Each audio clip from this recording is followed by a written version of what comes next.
చాలా calcium and iron rich ఉన్న మునగాకు ఫ్రై అనేది ఇప్పుడు మీకు చూపిస్తాను. సో ముందుగా అయితే అండి మునగాకును మనం శుభ్రంగా కడిగి పెట్టుకొని కుక్కర్లో వేసి 2 విజిల్ వచ్చే వరకు ఉడికించుకోవాలి. ఒకవేళ ముదిరిపోయిన ఆకైతే అండి 3 విజిల్ వరకు ఉడికించుకోవచ్చు. ఇక ఆ తర్వాత కందిపప్పును కూడా మరీ మెత్తగా కాకుండా ఈ విధంగా ఉడికించి పెట్టుకోవాలి.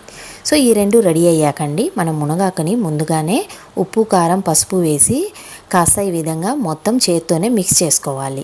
ఎందుకంటే డైరెక్ట్ మనం వేయించామంటే ఈ కారం అనేది ఆకుకు పట్టదు. అందుకే ముందుగా చేత్తో మనం ఈ విధంగా మిక్స్ చేసి పెట్టుకోవాలి.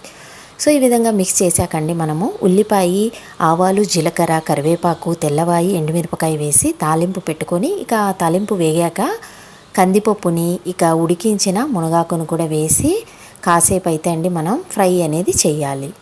ఈ విధంగా ఫ్రై చేశాక చివరిగా మనము కొబ్బరి, తెల్లవాయి, ఎండుమిరపకాయ వేసి మొత్తము పొడి కొట్టుకున్న కొబ్బరి కారాన్ని అయితే అండి చివరిగా చల్లామంటే మనకి ఎంతో రుచికరమైన మునగాకు కందిపప్పుతో చేసిన ఫ్రై అనేది రెడీ అయిపోతుంది. చాలా టేస్టీగా అయితే ఉంటుందండి. సో మరి ఈ ఫ్రై అయితే అండి మనకి చాలా హెల్దీ అని కూడా చెప్పచ్చు. ఐరన్, కాల్షియం తక్కువ ఉన్న వాళ్ళు ఇది తిన్నారంటే చాలా బాగా హెల్దీగా కూడా ఉంటుంది.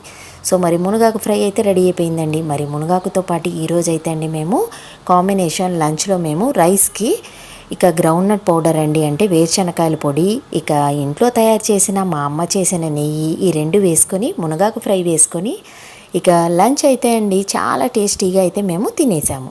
సో మీరు కూడా ఒకసారి ఈ మునగాకు ఫ్రైని ట్రై చేసి చూడండి.